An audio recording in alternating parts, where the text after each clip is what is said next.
이소정 소설가님은 2021년 동아일보 신춘 당선되셨다고 양력을 짧게 욕 하나만 강조를 해달라고 말씀드리더라고요. 예. 이소정 진행자를 소개하겠습니다. 큰 박수로 맞이해주십시오.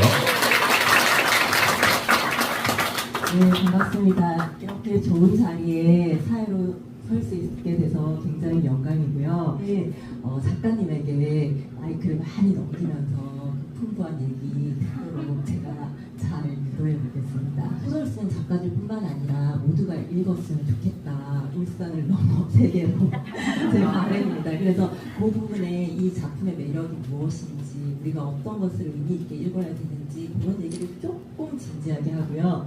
나머지는 뭐 작가님의 주사, 첫사랑 뭐 이런 것들은 좀 풍성하게 하도록 하겠습니다. 작가님 준비되셨나요? 네. 네, 유명 소설가님은 부산에서 태어나 지금 현재 울산에 살고 계시고요. 2017년 한국예총 예술세계 신인상과 2022년 경남신문 신춘문예 소설 배움이 당선되어 작품활동을 시작하셨습니다. 2023년에는 울산문화재단 예술창작활동 지원금을 수혜했고요. 왕성한 활동을 하고 계시고 올해 그 신천문학에서 호수나무 마당이라는 예쁜 책이 나왔습니다. 제가 이렇게 유명 작가님 소개해 드렸는데 본인 입으로 본인 소개 좀 부탁드리겠습니다. 작가님 박수 쳐주세요.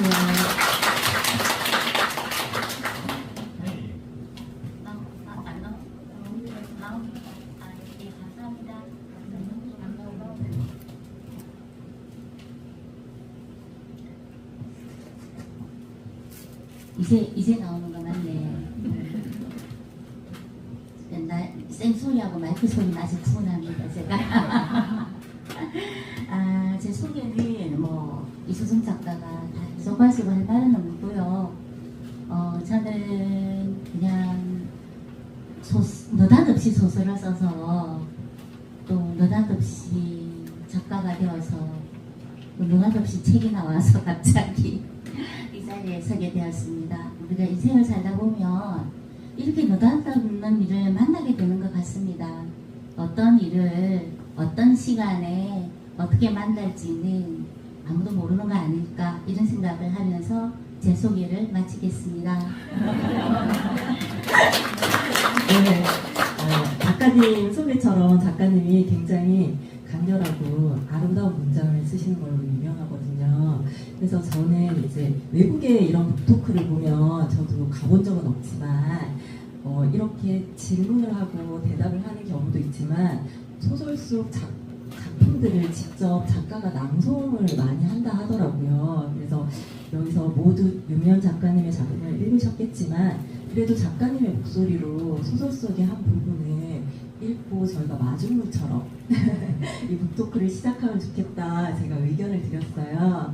그래서 선생님 소설 중에 이제 호주나무 마당 그 한 부분에 저희가 다 감상하고 캡슐 넘버 311 그 부분을 감상을 하고 좀 본격적인 질문을 한번 나눠보도록 하겠습니다.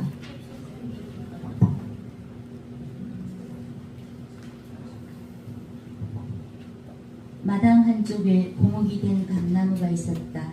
언제부터 여기서 살았던 걸까? 이파리마다 아침 햇살이 걸려있어 연초로 유리봉에 같다. 새 것들은 모두 빛나는 걸까? 몇 번쯤 이것들을 다시 볼 수 있을까? 나무 둥치를 쓸어보았다. 거칠고 갈라진 목피를 쓰다듬는 나의 손등이 나무와 다르지 않았다. 뿌리 가까이엔 초록빛 이끼들이 자리 잡고 있어 나무의 수령을 짐작하게 한다. 네, 이 소설은 그 이제 미래 사회를 배경으로 하고 있습니다. 이제 노인이 된 사람들은 이 국가에서 운영하는 캡슐에 들어가서 이제 관리 대상이 되는, 그래서 제가 그 장면 중에서 굉장히 놀라웠던 게 소변을 보면 다 신체에 측정이 되고 통제가 되고 그러더라고요. 근데 그 내용 속에 이 스산한 늙음과 그리고 그 하루하루의 그 장면들을 빛과 자기 손의 고목을 대비시켜갖고 굉장히 아름다운 문장을 쓰셨더라고요. 그래서 저도 좋아하는 작품 중에 하나이고요. 그리고 다 읽어보신 분들은 알겠지만 참고로 작가님의 작품은 어떤 페이지를 펼쳐도 곧장 아름답습니다. 네, 저는 그렇게 하고 있고요. 본격적으로 그런 소설들이 실린 호두나무 마당에 대해서 한번 여쭤보겠습니다. 올해 첫 작품집이 나오셨는데 어떤 감회랄지 기분이랄지 첫이라는 의미가 좀 남다를 것 같습니다. 네. 남다르는 거는 누구나 다 남다를 거예요. 그죠? 첫사랑, 첫 책, 첫 결혼, 이런 거. 네, 이혼도 첫 있나요? 이혼도 있죠, 물론. 네, 첫 아이, 그런 거 있잖아요. 저도 바람이면 첫 죽음도 있었으면 좋겠습니다. 근데 우리 가끔 죽음 같은 순간을 맞이하는 것 같아요. 그리고 그거를 넘기면 내가 죽음 같은 순간을 이겨냈어. 가끔 우리 그러지 않습니까? 죽다 살았다, 죽다 이거. 살았다. 죽을 뻔했네. 뭐 이런 순간들을 말하는 것 같아요. 그래서 두 번째, 세 번째 죽음도 있을 것 같습니다. 아, 기대되는 얘기입니다.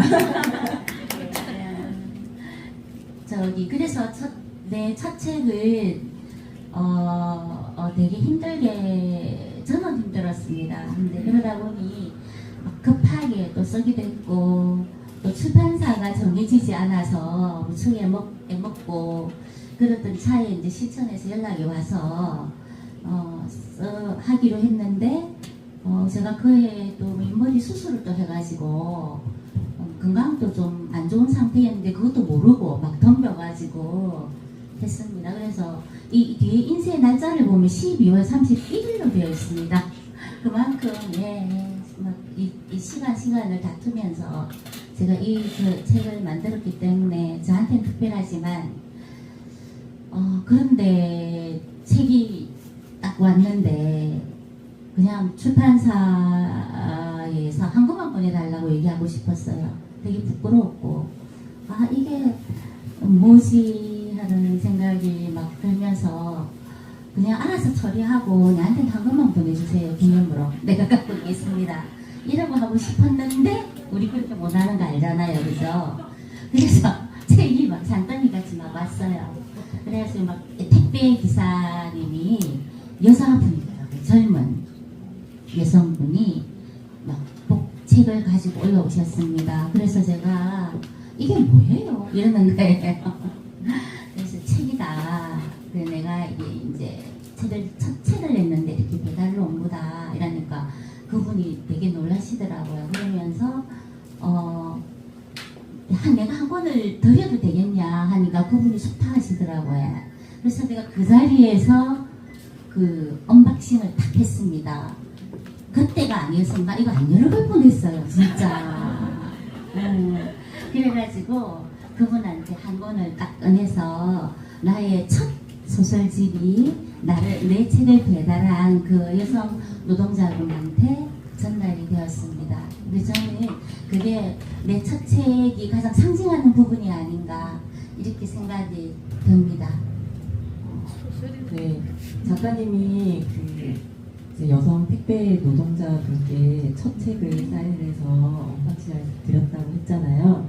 제가 이 얘기를 들었을 때 저도 가슴이 굉장히 뭉클했거든요. 왜냐하면 유명선 작가님이 저희가 처음 소설을 공부하기 시작할 때 만약에 내가 소설을 써서 책을 낼 수 있다면 나는 여성들에 대한 이야기, 그 따뜻한 연대, 그럼에도 불구하고 다시 일어서는 이야기로 한 소설을 묻고 싶어 라고 그런 얘기를 하셨습니다. 근데 저는 그때는 그게 여자들 얘기를 그냥 묶으면 다 여자도 나오니까 그런 게 아닐까 했는데 작가님의 소설을 한 편 한 편 읽으면서 우리 작가님이 생각하는 그 여성들은 우리가 보편적으로 길을 가다 만난 여성들이기도 하고 우리 주변에 소외된 여성들 그리고 뭔가 모르지만 좌절과 투쟁을 통해서 자신의 삶을 개척하고 있는 여성들이구나 라는 생각이 들었습니다.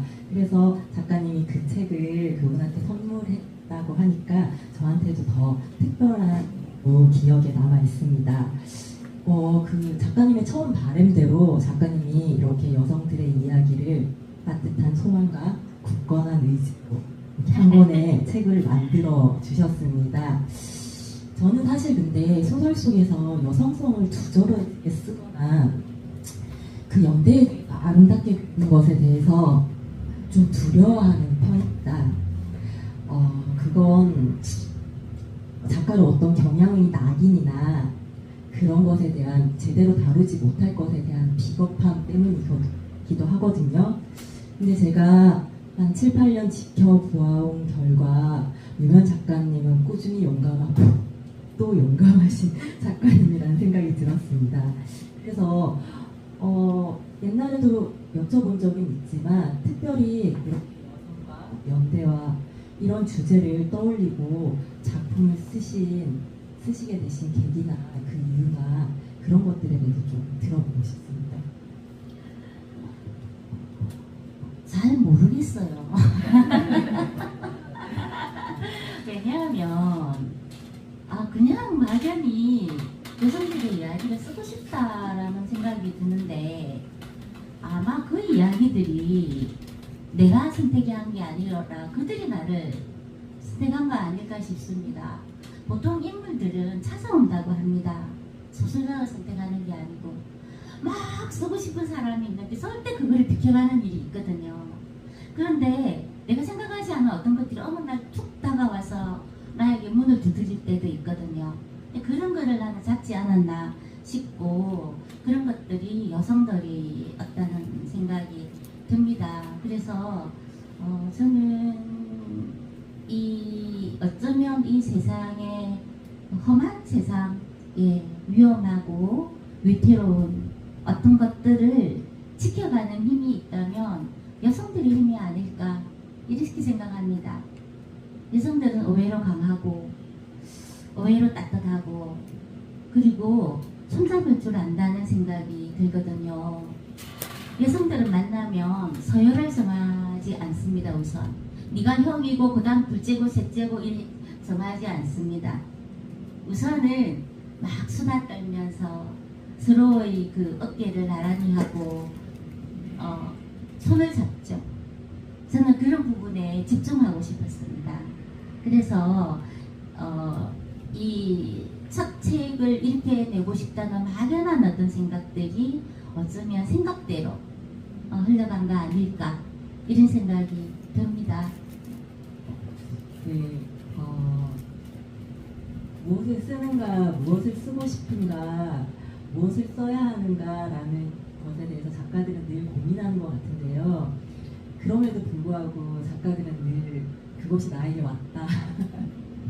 그 이상의 표현을 잘 못하는 것 같습니다. 그리고 그것만이 또 진실이 아닐까라는 생각이 좀 들기도 하고요. 그 여성들에 대한 이야기를 쓰다 보니 작가님 소설에서의 남성들은 좀 거칠고 폭력적으로 많이 묘사되고 있습니다. 그래서 어떤 문장을 보면 엄마는 이혼을 자축했고 다가올 평화를 기원했다. 이혼을 자축하고 이제 비로소 평화를 자축했다. 이게 공주 미용실에 나오는 대사거든요. 그리고 사라지는 것들의 아버지, 폭력적인 아버지도 있고요. 그리고 배우의 그 바람기 많은 남편들도 있고요. 그리고 달팽이의 그 무관심하고 오비해한 남편들도 있습니다. 작가님과 저희 시대에는 권위와 폭력이 조금 난무하는 시대였고 그것이 어느 정도 통용되는 시대였다는 생각이 듭니다. 저도 어렸을 때 아빠가 뭔가를 창문 밖으로 집어던지기도 하는데 요즘 같으면 있을 수 없는 일이죠. 신고하면 되니까. 그렇습니다. 그런데 아직까지도 저희 사회는 남성 중심의 사회라는 생각이 좀 들었고요.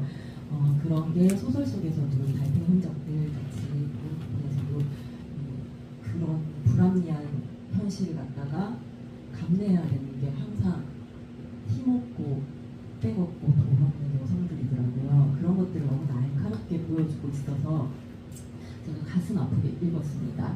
그리고 저도 뭐 그런 것들을 많이 배우진 않았지만 제가 소설을 쓰면서 서울에 계신 어떤 평론가들이 지방에서 글 쓰는 나이 든 여자들 고만고만한 글 쓰는 이런 얘기를 듣고 되게 굉장히 뭐 문학이라고 하면 가장 앞서 나가야 되고 정신이 살아있다고 하는 장르임에도 불구하고 그런 얘기를 하는구나. 그러면 제가 그날 미연 언니한테 우리가 잘 써야 된다. 얼마나 잘 쓰는지 보여줘야 된다. 라는 얘기를 했던 것 같습니다. 이 책이 그런 점에서 의미를 가진다고 저는 분명히 생각했거든요. 그 목소리를, 그 나아감의 목소리를 고스란히 이 소설이 담고 있다고 생각했고요. 그래서 많이 나아지고 있다라는 생각을 했었습니다. 그래서 작가님도 말씀하셨는데 작가님이 이렇게 살아오신 인생 중에 그런 폭력을 경험한 것이나 아니면 여성의 연대를 목격한 것이나 그런 것들이 조금은 많이 작용했을 것 같다는 생각이 들어서 작가님 인생과 함께 그런 에피소드가 있다면 한번 들어보면 어떨까. 그것이 이 작품의 뿌리가 되는 이야기가 아니었을까 하는 생각이 좀 했습니다. 글쎄 뭐 이렇게 되면 막장이니 그래가지고 근데 일단은 이제 우리가 그 가정에서 자라보면 아버지 폭력을 일본으로 보게 됩니다. 그리고 직장 생활을 하게 되면 직장 상사는 거의 남성들입니다. 여성들은 뭐 하여튼 여러 가지로 저도 이제 특히 성추행 이런 쪽으로 그런 것들이 많았고 그런 것에서 벌떡 일어나서 대항하지 못하는 어떤 여성의 어떤 억울함 이런 것들을 봤습니다. 보고 나도 많이 당하기도 했는데요. 일단은 그런 것 같습니다. 그냥 픽진했고 어떤 그랬던 어떤 여성들의 그 삶 지나간 내 안에 갇혀 있었던 같은 시간들 여성들의 시간들을 열고 나오는 과정이 아니었었나 이런 생각이 들고요. 그렇습니다. 저는 부산의 수성동에서 살았거든요. 수성동은 비탈이 심하고 굉장히 변두리라고 하는 부산말로 끼알이라고 하는 그런 쪽에서 제가 제 유년을 보냈습니다. 그런다 보면 이상하게 그런 쪽의 남성들이 더 폭력적이에요. 술을 많이 먹고 그런 것들을 내가 보면서 내가 그런 걸 보면서 나는 내 마음속에 저항을 키웠던 것 같습니다. 그냥 그렇게 순응하는 게 아니라 저렇게 살아서는 안 돼. 저건 아니지. 이런 거를 말없이 속으로 생각했던 것 같아요. 그러면서 이제 나름대로 이제 자라면서 그런 데 대한 저항을 점점 키워가다 보니 나는 여성들의 힘을 더 강조하고 싶었던 것 같습니다. 그래서 저는 그렇지만 그때의 우리 골목에서 있었던 우리 그때 다 푸세식 화장실이었거든요. 푸세식 화장실 알죠? 네. 그 아저씨들이 어깨에 변을 똥장문이라고 하죠. 그런 거를 어깨에 메고 아슬아슬하게 그 골목을 그다음 그 비탈길을 내려갔던 것을 기억합니다. 그분들의 그 시간, 걷어 올린 그 바지 아래 보였던 그 구릿빛 종아리, 그리고 그 혈관 힘줄, 그 땀 머리에서 흘러내렸던 땀방울. 근데 그런 것들이 그분들을 폭력적으로 만들었다면 아마 그런 거일 거예요. 너무 힘듦. 그리고 우리 엄마는 그럴 경우에 그걸 계산하기 위해서 잊어버리니까 아저씨가 왔다 갔다 하는 거 성냥개비로 그거를 시하려거든. 몇 번 날랐다 이런 거. 나중에 막 아저씨하고 싸우는 거예요. 몇 번인데 그럼 그 아저씨는 아니다 한 번 더 있다 이러면서 막 그랬던 것들을 나는 봅니다. 어린 나는. 그래서 봤죠.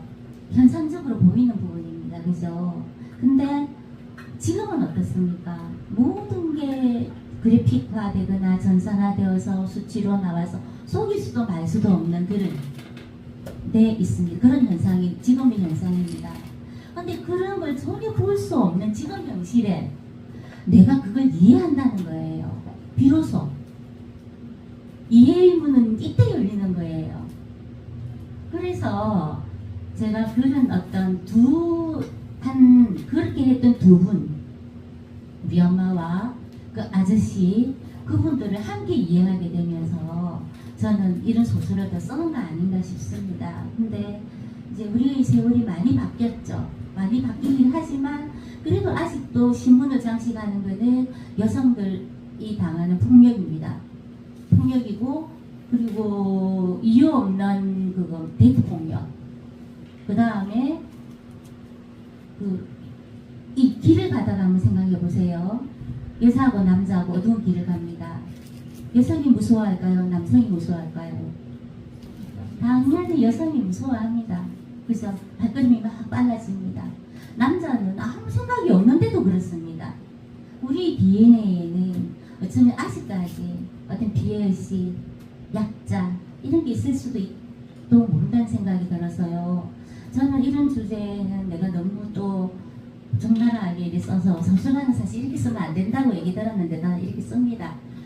그럴지 모르겠지만 어쨌든 시대적으로 아직 이런 것들이 사라지셔서는 안 된다는 생각, 의식이 아닌가 이런 생각이 듭니다. 그래서 여기까지 온 것 같습니다. 네.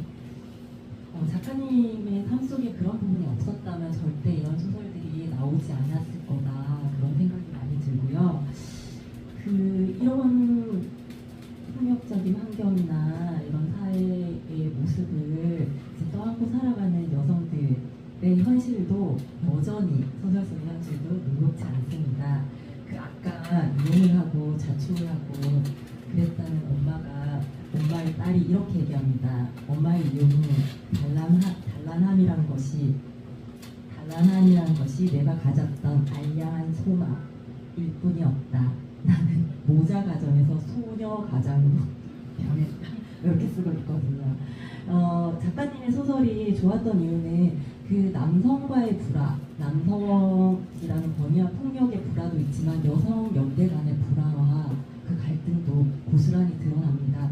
저는 그런 부분이 너무나 현실적이고 정확한 현실 인식이라는 생각이 들었고 그 부분이 있기 때문에 오히려 더 저희 현실과 이 소설의 현실을 더 깊이 좀 이해하게 되는 과정이지 않았을까라는 생각이 듭니다. 그런 의미에서 이 여성들이 함께 연대해 나가는데도 불화하고 갈등하고 서로 일별하고 다시 만나기를 반복하는데 작가님이 생각하시는 이 여성의 연대, 아름다운 관계 그 최종은 어떤 모습일까요? 근데 그 최종은 없을 것 같아요. 왜냐하면 끊임없이 갈등하고 끊임없이 또 맞춰가고 어쩌면 몇천 개의 퍼즐을 조각을 맞춰가는 그런 과정일 수도 있습니다. 단지 내 옆에 있는 퍼즐이 어떤 퍼즐인지 그 어떤 그림인지 좀 지켜보면 좋겠다 이런 생각은 들어요. 그러니까는 그런 거죠. 돌아보자. 어떤 여자들이 있는지 나는 앞만 보고 가지 않는지 이런 생각을 하게 됩니다. 그래서 내 어깨를 나란히 하고 가는 이 여자는 어떤 여자인가 또는 내 앞에 가는 내 앞만 보지 말고 내 앞에 가는 저 여자의 어깨는 얼마나 처져 있는지 고개가 숙여져 있는지 이런 데 우리가 조금씩 관심을 기울인다면 그것이 우리가 가는 방향은 아닐까 이런 생각이 들어요. 저는 그렇습니다. 이런 데 막 몰입했던 때가 있었어요. 여성들의 삶에 막 몰입되어 가지고 있었을 때가 있었는데 그때는 어떤 것이 있었냐면 길을 가다가 어떤 여자가 축 처진 어깨로 슬리퍼를 끌고 비닐봉다리 들고 걸어가면 내가 그 회사를 따라가는 거예요. 아니지만 조금 따라가 봅니다. 혹시 울지는 않을까? 그러면 내 손길이 어깨에 좀 닿아주면 어떨까? 이런 생각이 들어서 한동안 따라가거나 그런 적이 있었던 것 같습니다. 그래서 저는 특히 여성이 혼자 아이를 키우는 여성들에게는 같이 가자고 합니다. 그냥 우리 같이 한번 키워보자. 같이 한번 해보자. 이러면서 이제 어릴 때부터 아이를 키워왔던 엄마가 아이가 이제 그 카이스트를 갔어요. 그 친구가 이제 5학년 때부터 내하고 같이 막 뭐 이래저래 하면서 카이스트를 갔는데 그 친구가 나한테 막걸리를 딱 한 잔 사면서 저도 가난하거든요. 근데 그 친구가 그러는 거예요. 선생님, 나는 지금까지 선생님한테 한 번도 뭔가를 사드린 적이 없습니다. 밥이면 밥, 술은 술, 선생님이 다 사주셨어요. 오늘은 내가 사겠습니다. 선생님이 아니었다면 나는 우리 아이를 이렇게 키우지 못했을 거예요. 이런 말을 저한테 하는 거예요. 저는 아무 생각 없이 그냥 이 친구가 그렇게 하는 게 예뻐가지고 그냥 우리가 같이 손을 잡는 게 맞기 때문에 그렇게 했는데 그런 말을 들었을 때 아니야, 자기가 살아가는 모습이 너무 예뻤어, 너무 좋았어. 그리고 자기가 사는 게 나한테 힘이 됐어. 저는 그렇게 얘기를 했거든요. 이런 과정들이 우리가 연대하는 모습이고 우리가 손을 잡는 것이 아닐까 이런 생각이 듭니다. 네, 그런 점에서 작가님이 정말 지갑을 잘 여십니다. 제가 그래서 맨날 우리 조금만 참아, 첫 번째로 나가지 마 이렇게 얘기를 해도 그걸 참지 못하고 또 뒤늦게 잠깐 후회도 하시면서 다음에 또 술을 하고 하십니다. 저도 뭐막 너무 많이 얻어먹고 또 그 배경에는 작가님이 또 음주를 좀 혹은 좋아하시는데 그 분위기도 있는 것 같긴 합니다. 저희가 뭐 어떤 한 사람에 대해서 커다란 약속을 할 수 있겠습니까? 너랑 나랑 끝까지 함께 투쟁하여 저 철탑 위로 올라가자. 이거 너무나 부럽고요. 밥 한 번 먹고 술 한 잔 마시면서 그게 연대가 아닐까 이런 생각이 들고요. 아까 잠깐 얘기하셨는데 공주미용실 저는 소설 속에서 그 연대의 아름다운 그 지점들을 몇 군데 읽었거든요. 공주미용실의 그 상미가 애가 잉태해서 다시 돌아왔을 때 세연은 상미의 뱃속에서 잉태되었지만 우리의 아이였다 이렇게 얘기를 하거든요. 이런 부분에서 우리가 여성이기 때문에 그것을 함께 우리의 아이라고 말할 수 있지 않을까, 이것이 연대이지 않을까 작가님이 생각하시는 그런 생각을 했었고요. 그리고 너무나 아름다운 그 신춘문예 당선조서를 배경해 보면 뭘 빌려주냐면요. 나는 아이가 많은데 친구는 임신을 못해요. 근데 뭘 빌려줘요? 잉태의 기운을 빌려줍니다. 이 시대가 지금 시대는 아니거든요.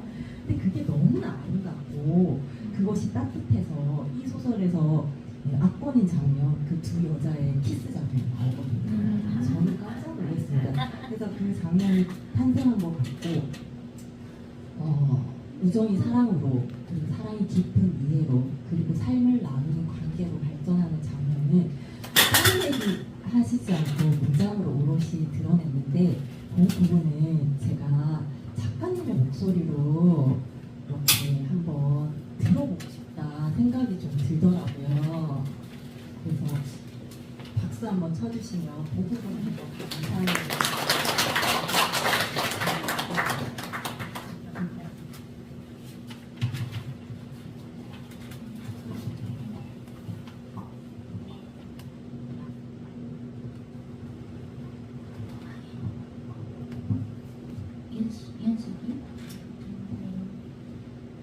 연숙이 허리를 숙이며 말했다. 며칠 따뜻한가 싶더니 제철도 모르고 민들레 한 송이가 피어 있었다. 노란색 꽃잎이 바람 속에서 추워 보였다. 이 꽃 나 닮았어. 그러네, 너처럼 이쁘다야. 연숙은 민들레처럼 강하고도 예뻤다. 철 모르고 핀 꽃 같아. 철이 없긴 전화 나나 갔네. 나는 꽃을 꺾고 연숙의 앞섭에 꽂아주었다. 예쁘다. 넌 꽃처럼 예뻐. 아주 먼 곳에서 왔다고 했다. 북간도라는 곳에서. 간절한 것들은 어쩌면 이렇게 비껴만 가는지 모를 일이야. 내 택이 놓아줄게. 너 다 가져. 나는 연숙이 어깨를 안았다. 머쓱해 하던 연숙의 팔에도 조금씩 힘이 주어지며 나를 껴안았다. 오늘같이 달밝은 밤 내가 가진 기운이라도 연숙에게 주고 싶었다. 그러면 내게 있을 태기가 전해질 것 같았다. 연숙이 내 입술에 자신의 입술을 포겠다. 나는 입을 벌리며 나의 모든 기운들이 곽연숙에게 닿기를 바랐다. 눈을 감으면 짙은 달맞이 꽃 향기가 코끝을 맴돌았다. 이사 오기 전 부엌 천장에 엉켜있던 구릉이 두 마리가 떠올랐다. 기절할 만큼 놀랐던 장면이 하필 지금 떠오를까 생각했지만 이상하게도 나는 그것들처럼 연숙을 휘감았다. 박수 한번 네, 그 친구가 이제 멀리 떠나는 배웅을 하러 가는 내 삶도 녹록지 않고 너의 삶도 녹록지 않은데 가면서 이제 그 자신의 그 기운을 주면서 입을 맞추죠. 근데 그냥 입을 맞추는 게 아니라 이제 입을 벌렸다고 하잖아요. 약간 수위가 높아집니다. 그러면서 태기를 모두 주겠다고 얘기했는데 그 끝에 가서 뭘 생각하냐면요. 부엌 천장에 엉켜있던 구렁이 두 마리. 그 놀랐던 장면을 생각하면서 나는 연수로 피감습니다. 그래서 이 부분에 대해서 저희가 사랑이다 아니다 뭐 이런 얘기를 농담 많이 했는데요.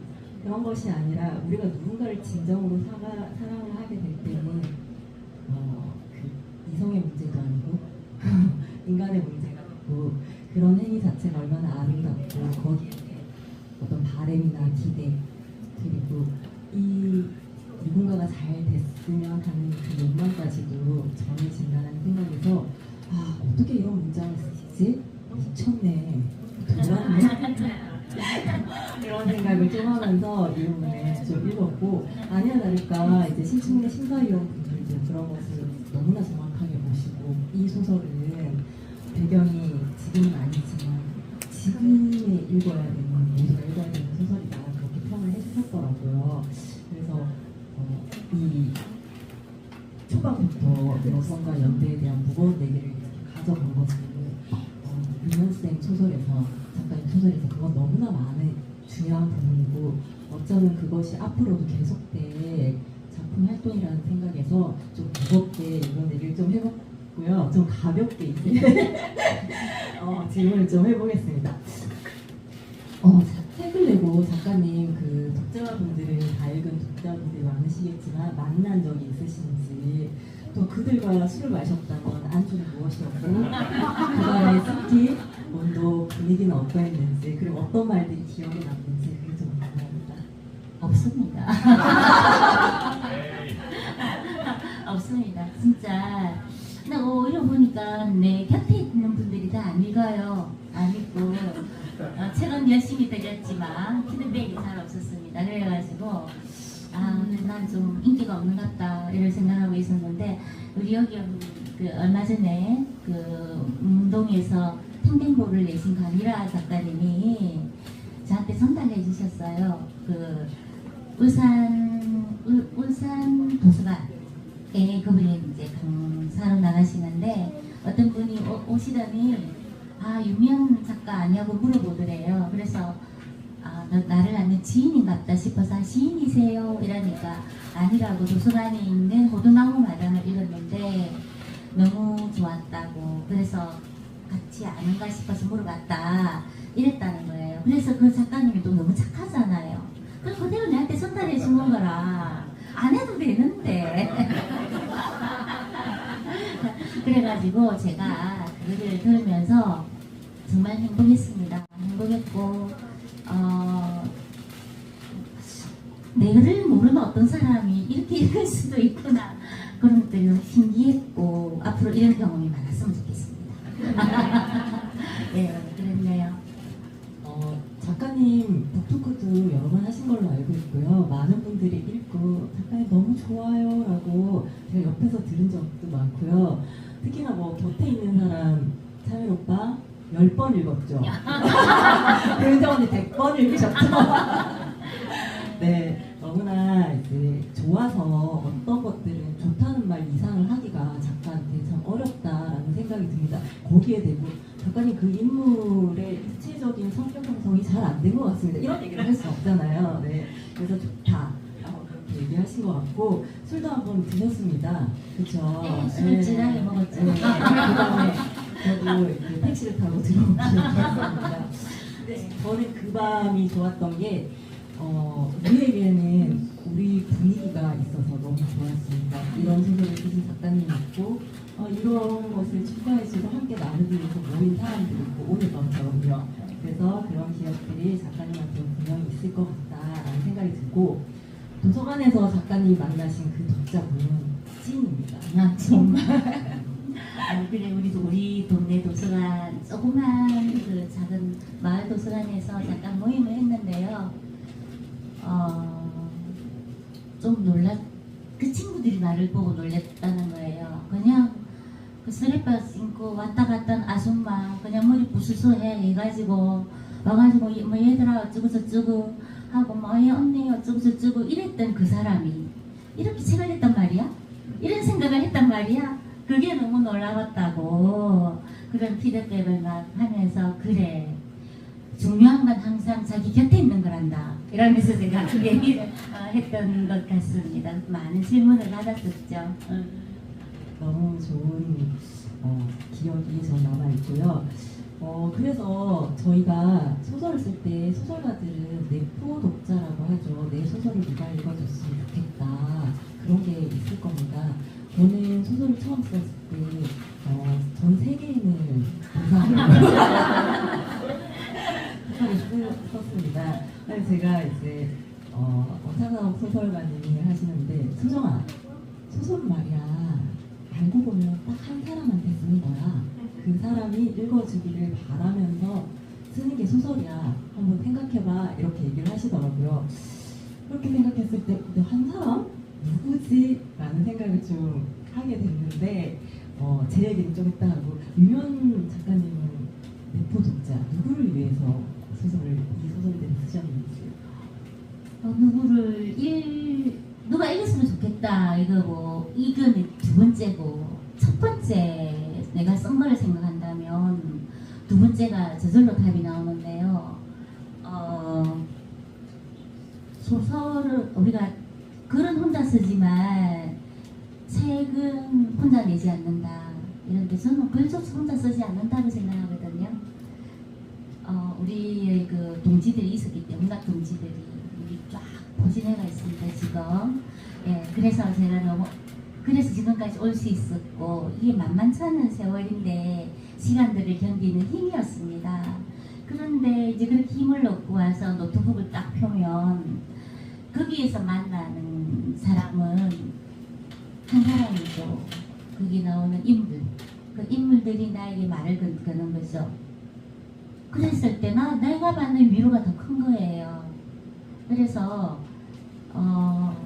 내가 받는 위로 그리고 그 어떤 인물들이 정해진 다음에는 내가 전혀 외롭지가 않아요. 어디를 가든지 그 인물들이 너무 나와 같이 다닙니다. 그래서 말을 걸고 그 다음에 이런 말을 했으면 어떨까 저런 말을 했으면 어떨까 하고 말을 걸죠.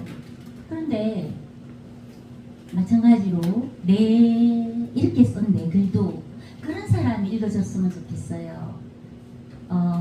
친구가 필요한 사람. 예. 그리고 제가 힘들고 외로운 어떤 순간들을 책을 보면서 저는 많이 견뎌냈다고 보거든요. 근데 그런 분한테 내 책이 좋은 친구가 되면 좋겠다.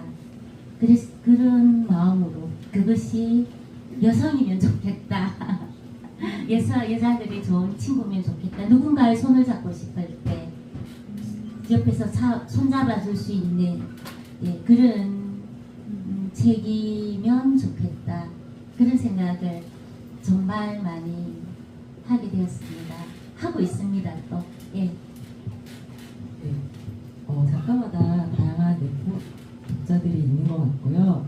저 같은 경우는 등단을 하고 나서 청탁도 없고 아무도 제가 작가라는 걸 언양에서 저희 엄마만 알아주는 그 시기에 우연히 이제 검색을 하다가 어떤 사람이 댓글에 이번에 이소정 소설부터라 꾸준히 따라 읽어야지 이러는 거예요. 근데 그 따라 읽어야지에 꽂혔어요. 뭐가 그럼 다음이 있어야지 따라 이 사람이 읽을 건데 없으면 안 되겠다.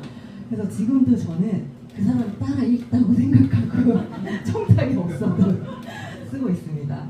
그리고 작년에 서울 올라가서 엄청 잘 나가는 작년에 문학동네 장편 소설상을 받은 양지혜 작가님한테 제가 내부적자가 누구예요? 그분은 좀 30대 이상인데 누구예요? 이러니까 피식 웃으면서 초고는 자기 자신한테 써주세요 이런 거야.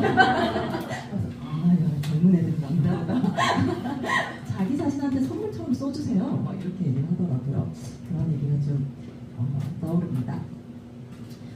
작가님이 지금 첫 소설집을 내셨지만 이제 소설을 쓴 지 좀 꽤 오래되셨거든요. 근데 그 소설을 쓰기 시작한 계기도 그렇고 시작한 시기도 좀 늦었다고 전 들었습니다. 어떻게 소설을 쓰게 되셨는지, 그리고 이걸 작정하고 마음먹은 순간이 있는지, 그리고 그걸 잘 안 되는 순간이 언제였는지 그런 것도 한번 같이 들어보고 싶습니다. 아니 소설 쓰는 사람이 소설 잘 안 되는 순간을 묻습니까? 매 순간인가요? 매 순간 안 됩니다. 아니, 소설이 안 되는 순간이 아니라 내가 이걸 이제 특자를 하신 분들은 알지만 등단을 좀 하고 이름을 좀 알리고 싶은데 그게 안 되는 순간이죠. 소설은 늘 안 되지만 안 되지만. 그 목마름이 해소되지 않는 그 시기들에 대해서 궁금합니다. 그렇죠. 궁금하죠. 근데 정말로 저는 이 등단이나 작가에 대한 욕심이 없었습니다. 진심입니다. 내가 작가가 되겠다, 뭐 등단을 해서 책을 내겠다 이런 생각을 1도 했다면 그거는 제가 욕망이 처음부터 있었던 사람이겠죠. 그런데 제가 이제 시간을 이해했다고 아까 말씀드렸잖아요. 그 골목의 시간들. 그렇습니다. 주로 유년이에요. 유년에 있었던 어떤 골목의 어떤 햇살, 그 다음에 뭐 바람, 그다음에 뛰어놀았던 어떤 뭐 운동장, 그리고 골목 귀퉁이에 피어 있었던 달개비 한 포기, 이런 이미지, 그런 것들이 늘 마음속에 내 안에서 이렇게 바람처럼 왔다 갔다 했던 것 같습니다. 그런데 이제 늦은 나이에 갑자기는 그런 것들이 바람이 왔다 갔다 한다는 게 이미 글을 좀 쓰고 싶다는 마음 아니었겠습니까? 근데 저는 시도 아니고 수필도 아니고 소설을 쓰고 싶다는 생각이 들었어요. 그래서 바로 소설을 쓰려고 갔습니다. 그래서 이제 4년을 생각했거든요. 1학년, 2학년, 3학년, 4학년. 그렇게 내가 좀 공부를 하면 소설을 한 편 쓸 수 있지 않을까 이런 생각이 들었어요. 왜냐하면 소설을 쓰기 전에 그 작가님들, 저희를 가르치는 그 엄창석 선생님, 권지혜 선생님, 그 다음에 뭐 이육상 선생님, 이런 선생님들의 글을 읽었는데 저는 죽어도 다시 깨어나도 이렇게는 못 쓰겠다. 우리나라의 자음과 모음이 모여서 어떻게 이런 글을 만들어낼 수가 있을까? 난 절대 안 돼. 그렇지만 4년 정도 하면 작은 거 하나는 쓸 수 있지 않을까? 이런 마음으로 저는 갔거든요. 갔는데 오히려 그 해의 겨울에 우리 누누들이 나를 딱 지정하는 바람에 제가 쓰게 됐잖아요.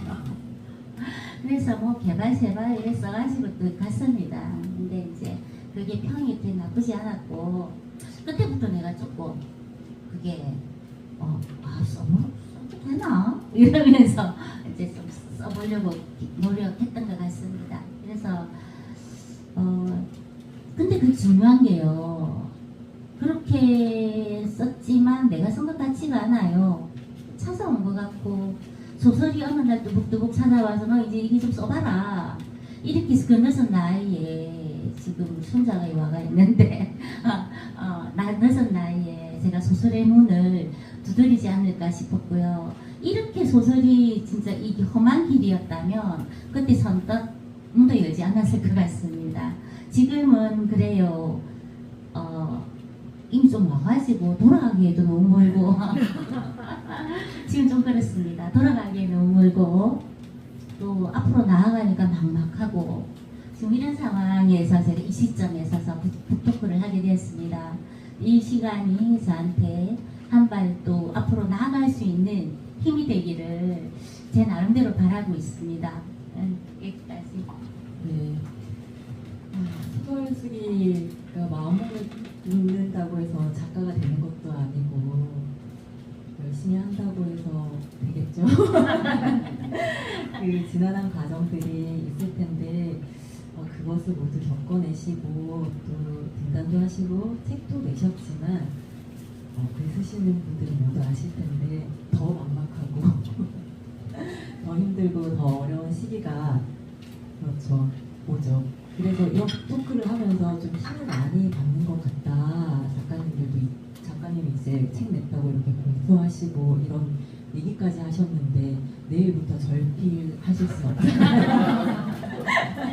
그러니까 두 번째 소설집까지는 여기 계신 분들이 좀 뚫어지고 눈에 불을 켜고 좀 지켜보시면 절필을 하는 사람은 대가들이 합니다.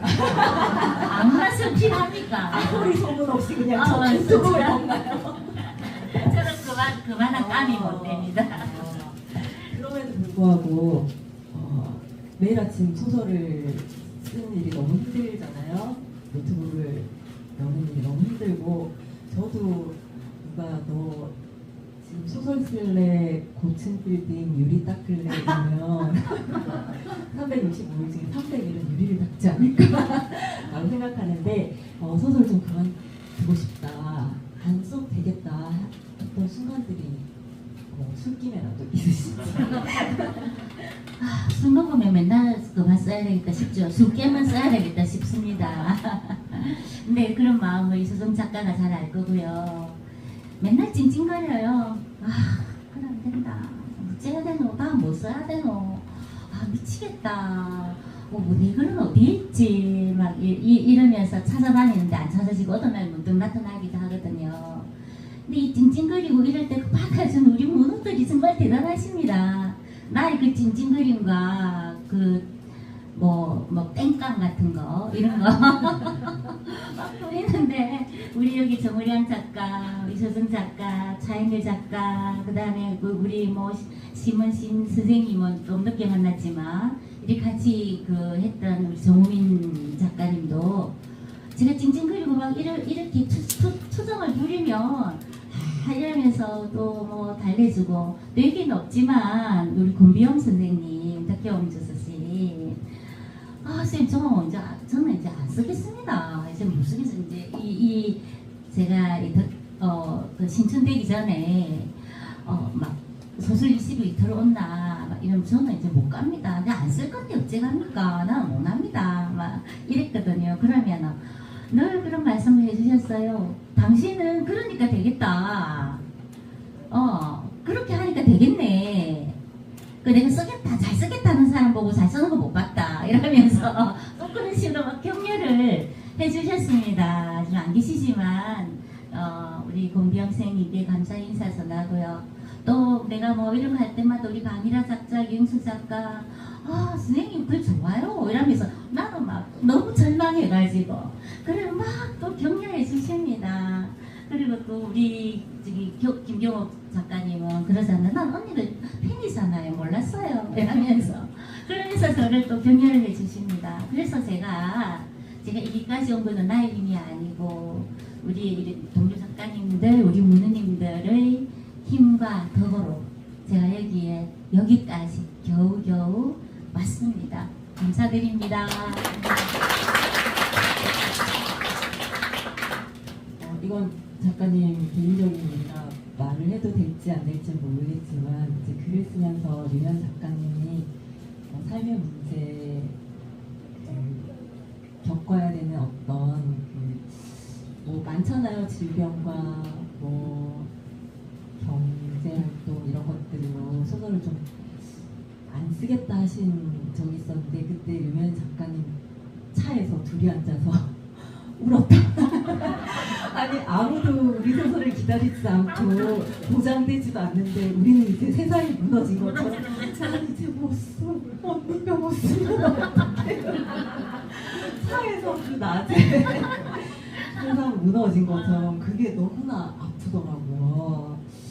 네, 그런 장면 잠깐 떠오르니까 좀 잊어버리면 같이 그렇게 같이 만나가지고 네. 그랬습니다. 예. 네, 그래서 소설가들에게는 좀 문우라고 하죠. 예술가들과 그의 친구들이 늘 있는데요. 보면 좀 비슷합니다. 네, 나쁜 소설가 옆에는 나쁜 소설가가 있고요. 좋은 소설가 옆에는 좋은 소설가가 있고요.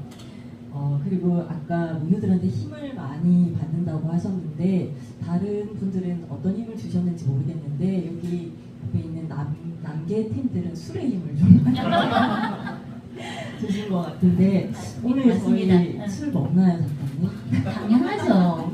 당연하죠. 이 공식적인 자리에서 해야 됩니다. 우리 오늘 또 달려야죠.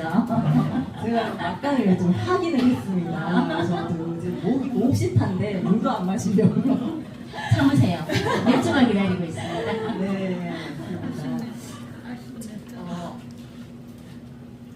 네, 그래서 작가님의 소설 이제 좀 농담면서 좀 돌아와 보면 작가님의 소설에서 보면 특히 아름다운 문장을 쓰시는 걸로 굉장히 유명한데요. 묘사가 굉장히 섬세하고 회화적이라고 저는 느꼈습니다.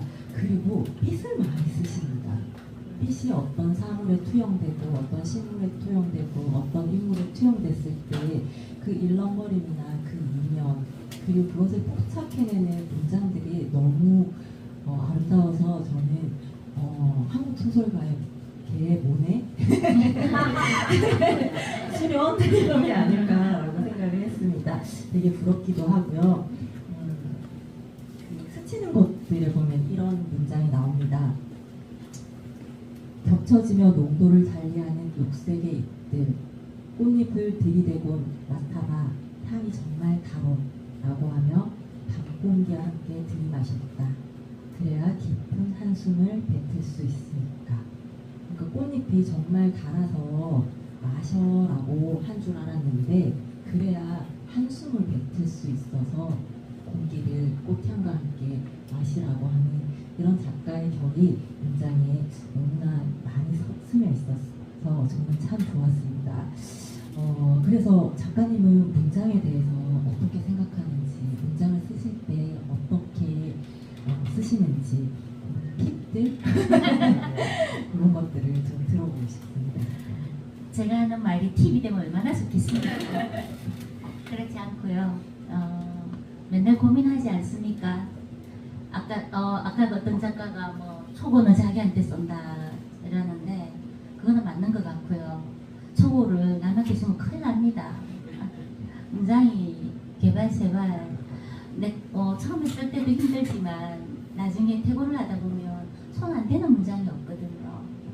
그 다음에 내가 뭐 그렇게 아름다운 유명 절대 아닙니다.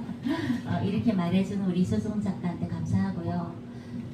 그냥 좋은 문장에 대해서 고민을 많이 하는데 아직 좋은 문장이 뭔지 잘 모르겠고 근데 그거는 그런 것 같아요. 막 아름답게 한 것보다는 그냥 단순하고 심플하면서 그런데 내 가슴에 와닿는 그리고 가까이서 볼 수 있는 이런 문장들이 좋다는 생각이 듭니다. 제가 지난 소설 21세기 우리 호엽에 발표하는 게 파란대문이라는 글이었는데요.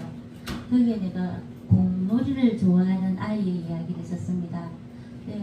그 말랑말랑한 공놀이는 좋았다. 공을 잡으면 그 다음에 말이 안 나오는 거예요. 공을 잡으면 어떻단 말이고 왜서 왔는데 뭐 온갖 말을 다 갖다 붙였어요. 그런데 이제 한참 고민을 하다가 공을 잡으면 누군가의 손을 잡는 것 같았다. 이러니까 내가 방점이 찍어지더라고요. 그러니까는 결코 그 좋은 문장은 내 마음이 드는 문장이 아닐까. 이런 생각이 들고 내 마음이 그 문장이 마음에 들었을 때 좋은 문장이 좀 가깝다 이런 생각도 이제 들었습니다. 저는 참 문장을 잘 쓰시는 분이 부러워요. 정말 부럽습니다. 그리고 또 뭐 100번 태고를 했니 어쩌니 그 말 이해하고요. 그래야 잘 써지는 것도 이해를 합니다. 제가 부디 그럴 수 있기를, 제가 부디 그래서 좋은 문장을 쓸 수 있기를 바랄 뿐입니다.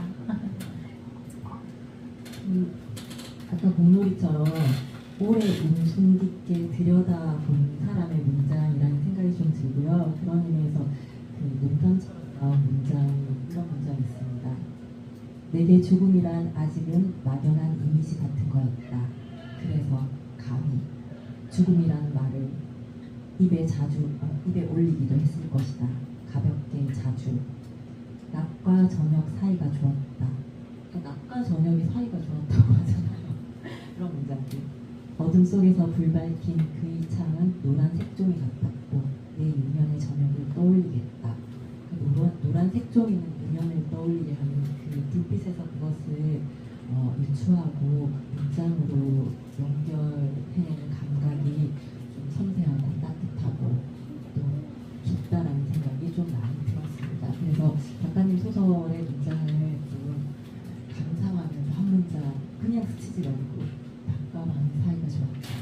그 문장을 하루 종일 곱씹어도 좋을 것 같다 싶어서 가져와봤습니다. 그리고 소설 얘기를 좀 하면 다시 소설의 인물들이 이별을 하거나 이별을 한 후가 많습니다. 그 사실 특히 뼈아픈 이별 같은 것도 많습니다. 아까 말씀드린 배움이라는 소설도 그렇고요. 스치는 것들에 대한 이별은 이제 가정폭력으로 불행한 엄마에게 도망가라고 아이가 보내거든요. 엄마 이제 가고 싶은 길을 가. 다시는 돌아오지 마. 돌아보지도 마. 이렇게 얘기하면서 애가 막 그렇게 헤어지는데 그 헤어짐이 몇십 년이 흐릅니다. 이런 이별들, 이런 정서는 되게 한국적인 것 같기도 하고요. 또 우리 보편적인 정서잖아요. 우리도 하루에도 몇 번씩 무언가를 떠나보내기도 하고 맞이하기도 하는데 작가님이 이 소설 속에서 이 이별들을 자주 쓰시고 그런 것들을 또 아름답게 그려내시고 있는데 우리가 이제 인생에서 맞이하는 이런 순간순간들 잘 이별하고 잘 보내주는 방법 작가님 뭐가 있을까요? 이제 그런 나이가 됐죠 제가. 이런 걸 가감없이 물어도 왠지 발표 말할 것 같은가 봐요. 이렇게 무거운 말을 이렇게 가벼운 톤으로 묻다니 우리 서정 작가의 질문은 대단한 것 같습니다. 저는 근데 우리 이별하지 않는 시간이 있습니까? 그죠? 우리는 오늘의 시간을 여행하고 오늘을 보내고 내일의 시간을 맞이합니다. 그러면 또 다른 시간이 시작되는 거죠. 그렇게 말한다면 무수히 많은 이별이 있거나 또는 만남이 있는데요. 정말 이별은 이별하는 순간이 문제가 아니거든요. 이별하는 순간이 이별이 아니고 이별 후에 오는 그 수많은 시간들이 이별인 거예요. 그래서 마음이 아픈 거죠, 그죠? 그럼에도 불구하고 제가 가볍게 얘기한다면 이별이 깔끔한 사람이 좋은 사람입니다. 알아보지 마라. 돌아보지 말고. 네, 그리고 깔끔하게 쌈박하게 보내주고 또 안녕할 줄 아는 그런 사람이 좋은 사람인데 근데 그거를 이상하게 이별한 후에 안단 말이에요. 그런 것이 또 이별이 주는 아쉬운 마음이 아닐까 이런 생각이 듭니다. 그 사람이 좋은가 나쁜가를 알면 이별을 해봐라. 근데 이별한 후에는 그 사람을 만날 수가 없다. 얼마나 안타깝습니까? 네, 그런 게 이별이라고 생각을 합니다. 네, 작가님은 그동안 고마웠다. 다시 보지 말자. 이렇게 말씀하신 것 같네요. 근데 좋은 사람 만나면 이별을 해봐라. 근데 이별을 하면 다시 만날 수 없다라고 얘기하는데 그 문장을 좀 오랫동안 생각해보고 남편이랑 의논을 좀 해봐야 되겠습니다. 젊은 이제 20대, 30대 작가님들과 다르게 소설의 배경이 현재가 아닌 과거인 경우도 있고요. 과거의 기억이나 추억이나 사건이나 역사를 많이 가져와서 쓰십니다. 그리고 그것을 갖다가 정면으로 6.25 전쟁 이렇게 쓰시는 게 아니라 우리 일상의 삶의 풍경들로 많이 가져오시는 것 같습니다. 길쌈이라든지 성배치기 그런 것들. 성배치기가 광목에 물들인다는 걸 저는 작가님 소설을 보고 처음 알았고요. 길쌈이라는 단어를 또 이렇게 현대적으로 해석하시는 작가님도 처음 봤는데요. 그러니까 소설에서 어떻게 보면 과거의 이야기를 쓰시는 작가님이 아닐까 이런 생각도 하게 됐는데, 저는 이제 소설을 다 읽고 나서는 소설 속의 과거는 늘 이렇게 재탄생되구나라는 생각을 좀 했습니다. 그래서 우리 역사의 이야기, 우리 삶의 이야기, 그 역사를 거쳐온 어머니들의 이야기는 여전히 현재 진행형인 과거이구나라는 생각을 했고, 이것이 또 이렇게 작가님이 풀어내니까 굉장히 현대적이라는 생각을 했습니다. 그래서 어떻게 보면 이거는 우리 역사를 모르더라도 20대나 30대가 읽어도 충분히 이해가는 인간의 역사로 쓰셨구나 이런 생각이 좀 들었습니다. 그래서 현대의 작가들, 지금 글 쓴 작가들, 등단하고 싶은 작가들은 되게 빠르고 트렌디한 지금의 이야기를 많이 씁니다. 그럼에도 불구하고 문면쌤 소설이 신춘문예에 당선됐다는 것은 정말 신춘문예의 탁월한 선택이다 저는 생각을 하는데요. 작가님 세대이기도 하겠지만 이런 배경을 쓰시고 이런 풍경들을 갖고 오시는 이유가 있는지 그걸 좀 묻고 싶습니다. 왜냐하면 그 장면들에서 너무나 깊은 시대와 인물을 애정하고 있다는 걸 느껴졌거든요. 그래서 좀 말씀해주세요. 배우의 배경을 얘기하자면 제가 하는 일이 그 돌봄입니다. 노인 돌봄. 근데 어르신을 만나면 그 어르신들은 과거밖에 없어요. 모든 건 과거에 있고. 근데 어떤 한 얘기를 들었습니다. 어떤 여자가 우리 옆집인데 되게 친했거든. 근데 칼을 못 나가고 쫓겨나는 걸 내가 봤다 아이가. 전 그 말을 딱 듣는 순간 그래가지고 자기가 갔다는 거예요. 좀 데려다 주러 동네 밖까지. 근데 해가 지는데 이제 그때부터 내가 우리 집이 걱정이 되는 거라. 그래서 그냥 가라고 왔다 이러는데 그게 너무 마음이 아픈 거예요. 그래서 그냥 마음에 하나 담아놨습니다. 그거를. 그랬는데 저 시골로 다니니까 어르신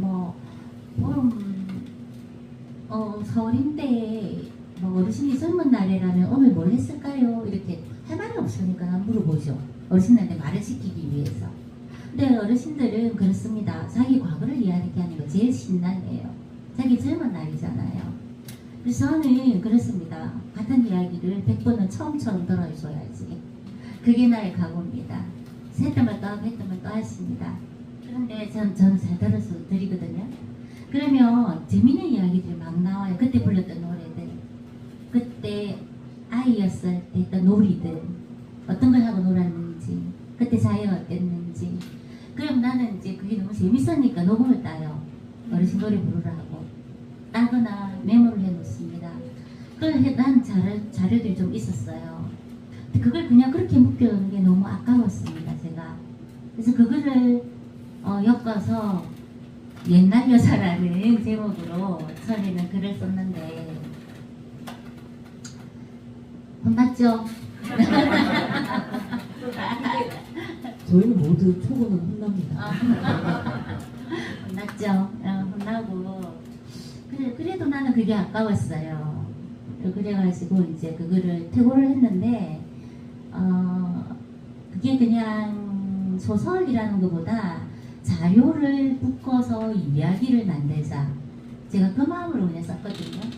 근데 그 의외로 아름다운 것들이 생각이 나면서 왜 그러냐 하면요, 제가 이 현대와 옛날이 한 그릇에 담기는 그 시간대를 살았던 것 같아요. 그래서 그걸 이해하지 않았나 싶습니다. 그러니까 그런 것들이 이야기가 또 되고요.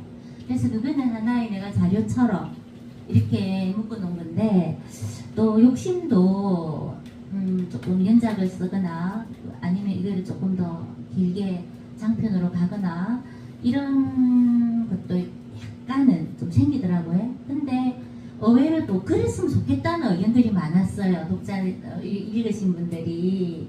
그래서 고민 중에 있습니다. 시간은 없고 이 옛날과 현실이 한 그릇에 담긴 이 시간을 살아온 나가 어떻게 그 많은 자료들을 다 발췌하고 섞을지 이런 것도 좀 고민이 되고요. 그래서 이 이야기의 배경은 그렇게 되는 것 같습니다. 앞으로도 작가님 작품 속에서 이런 역사 이야기 그리고 여전히 그 역사를 기억하고 있는 여성들 이야기가 진짜 잘 모르겠어요, 그건. 근데 좀 나오지 않을까 생각은 듭니다. 내 직업적인 이야기도 있고요.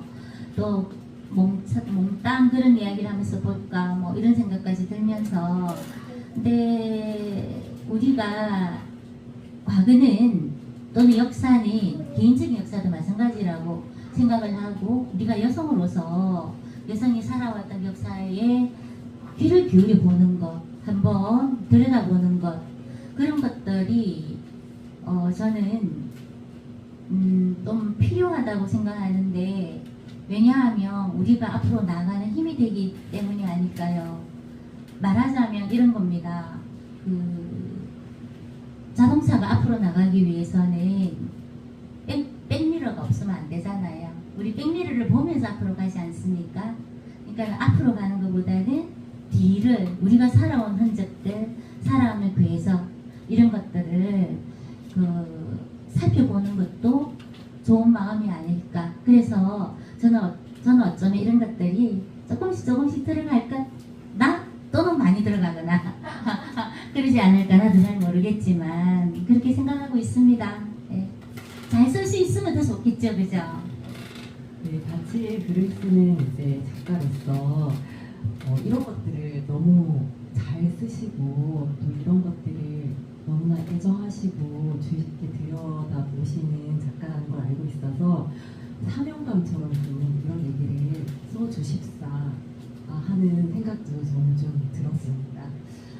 작가님 그러면 주로 언제 글을 쓰시는지, 최근에 글쓰기 루틴이나 하루 일과, 밤마다 작가님 하시는 일 있잖아요. 네. 그거 좀 얘기해 주세요. 사실 밤마다 저는 명상을 하고 요가를 명상을 하거나 요가를 하고 산책을 하고 와서 책을 한 30분 정도 독서를 하고, 이건 내가 생각하는 루틴이고요. 제가 말씀드릴까요? 예, 근데 생각대로 절대 안 되고, 나의 루틴은 하루가 끝나면 딱 냉장고 문을 열어서 캔 맥주를 하나 딱 따는 게 나의 루틴입니다. 소주도 썼나요, 작가님? 조금 섞을 때도 있습니다. 예, 그날의 힘듦에 따라 농도가 조금 달라지죠. 그리고 또 책은 글은 언제 썼냐면, 내가 꼴리는 시간에 씁니다, 그냥. 어떤 루틴이 있는 거 아니고, 또 뭐 어디라도 급하게 내야 될 거 있으면 그때는 뭐 밤낮 안 가리고, 그때는 차에서도 테이블 받쳐놓고 찰 때도 막 있으면 시간이 없으니까는요. 제가 이제 일을 하니까 차 안에서도 쓸 때도 있고, 진짜 주중에는 잘 시간이 안 납니다. 그래서 주말이나 뭐 그런 공휴일이나 이런 때를 많이 이용하려고 하는데, 그때 내가 꼭 누가 연락이 와서 뭐 보자느니 가자느니 이런 말을 하면 내가 유혹을 안 당해야 되는데, 이게 항마입니다, 항마. 딱 그러면은 내가 딱 듣고 그래 가자 하면서 일어나죠. 갔다 와서 해야지. 그런데 좀 그렇게 좀 유혹이 약합니다. 약하고 하는데도 그냥 이것이 뭐라고 해야 될까요? 좋아서 아닙니다. 이거 쓸 때 사람 죽이는 일입니다, 이거. 그럼에도 내가 너무 왜 이거를 쓸까요? 왜 쓰지요? 왜 쓰는지 알고 싶어서 계속 써보는 거예요. 그런 것 같아요. 이거 쓰면 괜찮을라나? 이만큼 쓰면 좀 나아지려나? 이러면서 쓰다가 이제 한 A4 용지가 한 장 정도 넘어가면 그때 마음이 잡힙니다. 그때 마음이 잡히고 마음이 가고 내 소설이 사랑스러워지기 시작하고 아마 그런 마음 때문에 아닐까 싶습니다. 네, 그 작가님이 이제 호두나무 마당 첫 번째 소설집을 이제 내셨잖아요. 그럼 이제 두 번째 소설집도 좀 생각은 하실 것 같고 지금도 이제 조금씩 나가실 것 같은데 지금 쓰고 있는 소설이나 앞으로 쓰고 싶은 소설 두 번째 소설집 얘기를 조금 들을 수 있을까요? 벌써 그 시간이 됐습니까? 여러분 재밌었습니까? 네. 무겁지 않고 다 같이 함께 얘기하는 그런 시간이었으면 좋겠습니다. 번째 소설.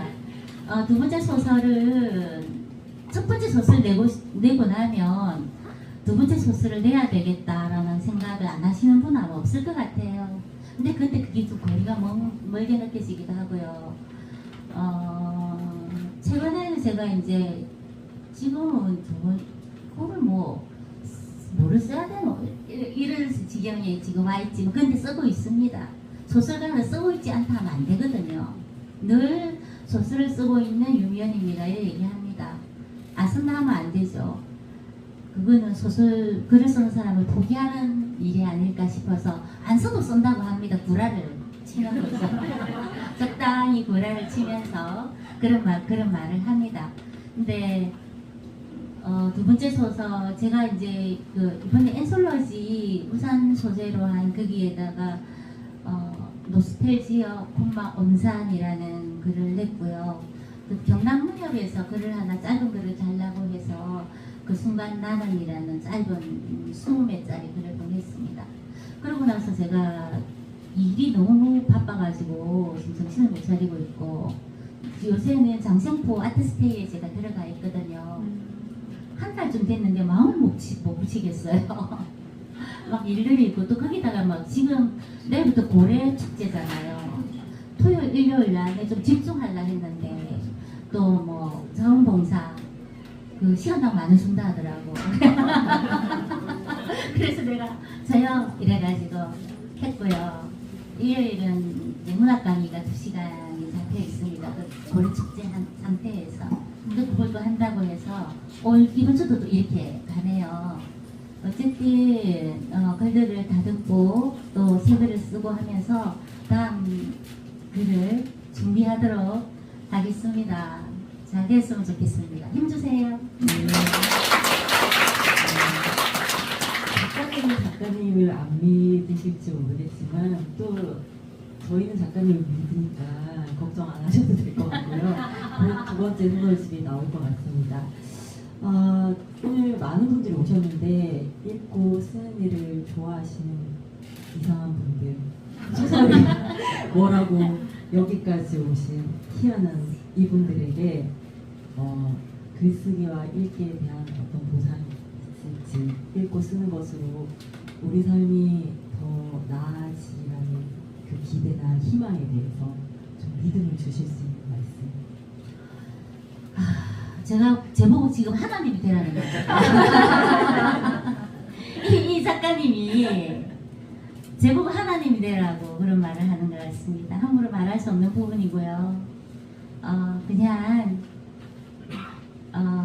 혼자 쓰지 않고 누군가가 쓰는 사람이 옆에 있다.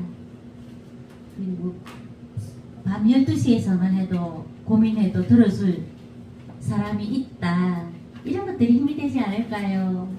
좀 찡찡거려도 우리 서로 봐줍시다. 네, 작가님 이렇게 말씀하셨지만 작가는 이제 소설을 통해서 이런 것들을 다 말씀하시고 얘기하고 있다라는 생각이 들고요. 작가님이 여기 책 안에 이렇게 엽서 책갈피를 예쁘게 만드셨는데 거기에 나온 문장을 좀 읽어드릴게요. 불면 소설집 호두나무 마담의 작품들은 목마름을 적시는 눈물과 고통으로 우뚝 선 나무들이 모인 숲으로 당신을 맞아들일 것이다. 나의 첫 소설집을 안부처럼 드립니다. 그대 모든 날들이 평안하시길. 2024년 1월에 유미연 쓰셨네요. 박수 한번 부탁드립니다. 감사합니다.